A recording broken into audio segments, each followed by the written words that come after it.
Nous allons parler à Eylon Levy, n'est-ce pas? Est-il là? Parlons-lui, Eylon. Un très bonjour à vous, monsieur. Bonjour, bon matin Mike. Juste quand vous pensiez pouvoir retourner dans l'eau en sécurité, apparemment il y a un autre détroit quelque part qui va être attaqué par les Houthis au cours des prochains jours.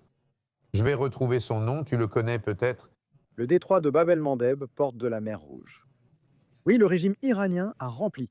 Le régime iranien a rempli le Moyen-Orient avec ses armées par procuration. En effet, les Houthis menacent de bloquer le détroit de Bab el-Mandeb. D'accord. Donc je veux dire, ça a été un week-end assez mouvementé, je suppose, d'une manière ou d'une autre. Les Iraniens maintiennent toujours leur contrôle sur toute la région. Donald Trump semble osciller entre leur donner plus de chance et les écouter, puis leur donner plus d'ultimatums et ensuite les écouter à nouveau. Et tout cela, pour nous ici en tout cas, au Royaume-Uni, je ne sais pas comment c'est pour vous là-bas en Israël, mais au Royaume-Uni, on a vraiment l'impression, comme on est juste dans une sorte de grand saladier et on tourne en rond encore et encore. Il n'y a apparemment aucune solution et personne ne sait où cela finira ni combien de temps cela durera. En Grande-Bretagne, vous tournez en rond, alors qu'ici, on monte et descend sans cesse les escaliers après environ 140 alertes missiles le mois dernier. Nous comprenons pourquoi le régime iranien nous vise. Les forces aériennes israéliennes et américaines détruisent actuellement le programme de missiles balistiques du régime iranien.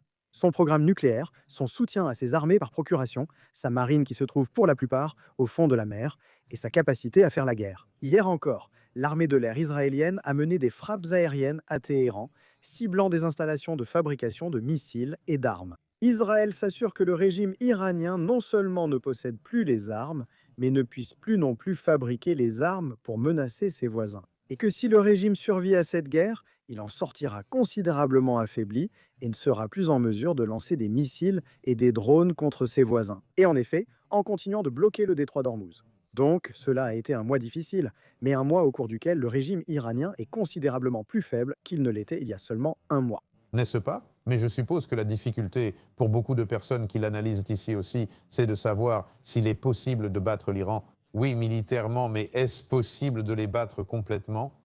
Et cela semble être la question difficile, n'est-ce pas? Parce qu'ils sont assez rusés pour utiliser d'autres méthodes de résistance. Si tu veux, tu sais, ils ne sont pas forcément capables d'arrêter les attaques d'Israël et de l'Amérique. Cependant, les discussions sur le fait de mettre des troupes au sol me semblent ne pas être très bien réfléchies.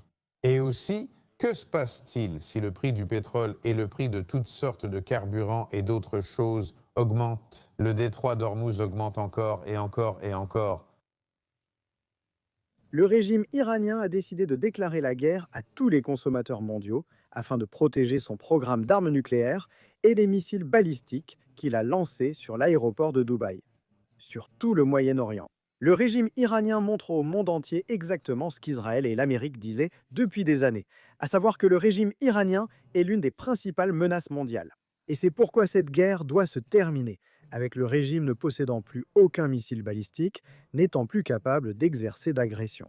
Ou imaginez simplement ce qu'il fera dans 6 mois, dans un an, lorsqu'il sentira qu'il a plus de pouvoir. Nous ressentons tous le coup du régime iranien déclarant la guerre à l'économie mondiale et faisant grimper les prix du pétrole. Mais les prix du pétrole redescendront, et lorsqu'ils redescendront, le régime iranien ne pourra plus menacer ses voisins, ni tirer des missiles balistiques et des drones dans toutes les directions. Sur les troupes américaines, sur les civils assis à Dubaï et Abu Dhabi, nous avons vu combien d'expatriés britanniques étaient désespérés de partir. Et c'est vraiment le point crucial. Regardez à quel point le régime iranien est dangereux aujourd'hui et imaginez à quel point il l'aurait été si nous ne l'avions pas arrêté. Et il a obtenu des armes nucléaires et quadruplé son arsenal de missiles balistiques. Donc, le régime ne fait qu'enchaîner les erreurs de calcul. Et c'est pourquoi les pays du Golfe, qui ne voulaient pas de cette guerre au départ, supplient maintenant les États-Unis et Israël de finir le travail.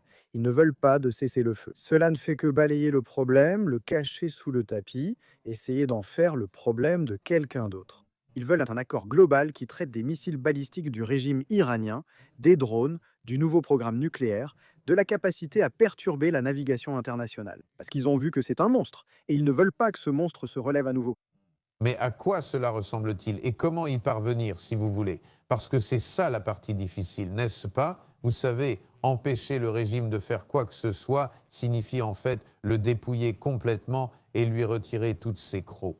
Et donc, soit enlever tous ceux qui feraient cela et les remplacer. Et toutes ces choses-là sont difficiles, n'est-ce pas? Oui, c'est très difficile. C'est pourquoi les pilotes israéliens mènent 3 missions de bombardement par jour en Iran et prennent des stimulants pour tenir. Nous essayons de finir cela rapidement. Juste hier, l'armée de l'air israélienne a annoncé une opération majeure au-dessus du ciel de Téhéran pour bombarder des sites de fabrication d'armes. Israël veut s'assurer qu'à la fin de tout cela, le régime iranien ne pourra plus faire la guerre, ne pourra plus fabriquer d'armes. Pour y parvenir, c'est très difficile. Cela demande une coordination et une synchronisation incroyables. Des ravitailleurs américains fournissent du carburant aux avions israéliens au-dessus de Téhéran pour qu'ils poursuivent leurs allers-retours. Car le régime iranien a bâti une telle machine de guerre qu'il faudra du temps pour la détruire. Nous espérons que le peuple iranien se lèvera, réclamera sa liberté et construira un Iran libre qui ne souhaite pas la mort de l'Amérique, d'Israël ou de l'Angleterre.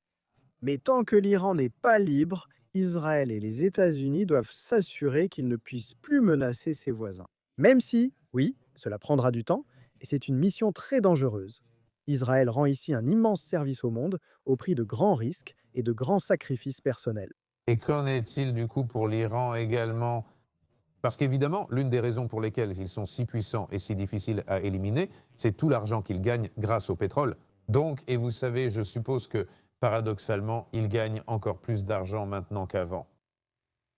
Joe, cela ne peut pas se terminer avec le régime iranien qui s'enrichit et verse encore plus d'argent à ses armées par procuration. Écoute, tu te souviens qu'il y avait un accord, l'accord d'Obama, pour essayer de mettre fin, de limiter le programme nucléaire de l'Iran? Cet accord a imposé des restrictions temporaires sur le programme nucléaire iranien en échange de la levée de milliards de dollars de sanctions. Un allègement que l'Iran a investi dans ses missiles balistiques et dans ses armées par procuration. Nous avons vu exactement ce que le régime iranien fait de son argent supplémentaire.